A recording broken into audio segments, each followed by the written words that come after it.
Hey everybody, it's Mary. Today is Thursday, April the 2nd. I had to look. 2020. It is about 10 o'clock in the morning. So I was just thinking yesterday that I've been doing a lot of videos of activities, of things that caregivers can do with their loved ones while they are at home and not able to get out. And I think that's been pretty helpful for a lot of people, but then I remembered that half of what we do here in the Glade is for the caregiver themselves. That's what I always tell people. We provide stimulating and fun activities for our participants, but half of what we do is also giving a break to the caregiver so that they can take some time for themselves and not get stressed out and burned out with their role as a caregiver.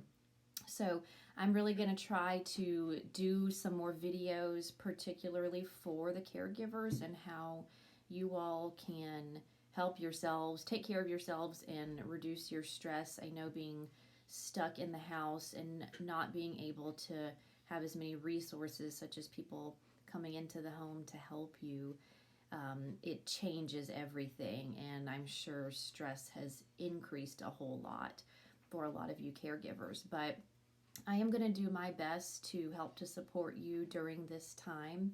And one thing I wanted to share with you is something that we teach in our class, Powerful Tools for Caregivers. It's something that we teach here at Glen Eyre, and it's basically a self-care course for caregivers. And the reasoning behind it is that if caregivers don't take care of themselves, they cannot provide good quality care to their loved ones. So it's very important that you also think about yourself. So one little piece of information I wanted to share from our class is an action plan. And I have one right here. And what I will do is I will send out a link of this to all of my Glade caregivers and my support group and anyone else out there who would like to have a copy. I'm happy to share that with you. So an action plan is basically just where you sit down and figure out something that you're going to do for the week that will help you to reduce your stress. So it's really important that you take this guide here and write down what you're going to do for your action plan. And there's a few important pieces to this. Your plan needs to be something that's realistic, that you know you'll be able to accomplish. So for example, a lot of times for my action plans, I choose to meditate because that's something that I do enjoy doing, and I know I can do it. It's just I don't have a lot of time for it. So that's something realistic, or maybe going for a walk outside, or reading a book. We always encourage people not to do something that they are almost positive they won't be able to accomplish. So if you're someone who likes to go shopping and shopping reduces your stress, obviously right now that cannot be your action plan, because we can't get out of the house and do that.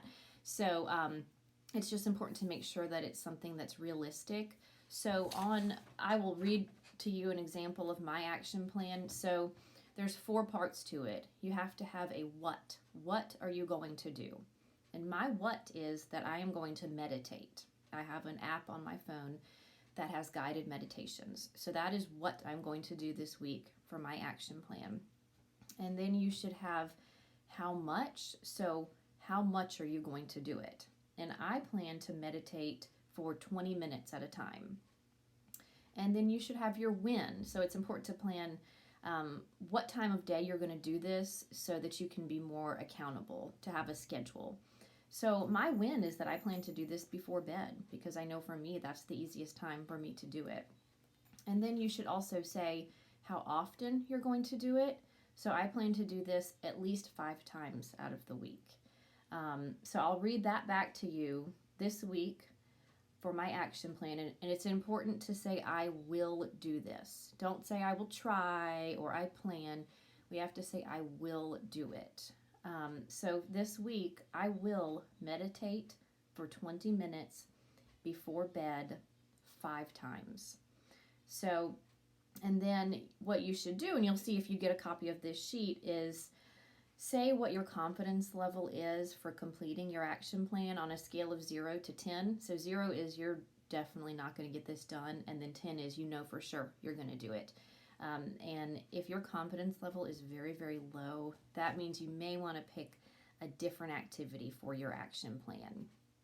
And make sure that these are things that will truly reduce your stress. Some people choose things that are activities that they need to get done, but it is something that's stressful to them. So, for example, I've heard someone once say, this week I will sort through my box of receipts or balance my checkbook.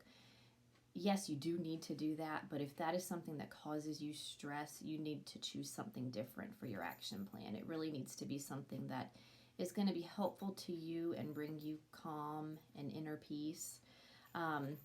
So I really think that this action plan is a great tool for our caregivers at home. And I also have a list of great stress reducers, things that you can do at home. Reading is great, meditating, taking a bath, getting outside is so important. So even if you just go out on your front porch. And I know too that some of these things are going to be more difficult because you are at home with your loved one, having to take care of them. You're not able to get a break anymore because we are all very isolated right now. So I also can help you all with some ideas for ways that you can keep your loved one busy for at least a little bit while you can complete some of these stress reducers. So I think even if we each have 5 minutes a day of peace and something that we can do that will lower our stress, I think that's really important. So if you would like to have a copy of the action plan template, you can reach out to me and I would be happy to send one to you. And if you have any questions also, or just need any support in general, please do not hesitate to reach out to me. Thanks so much.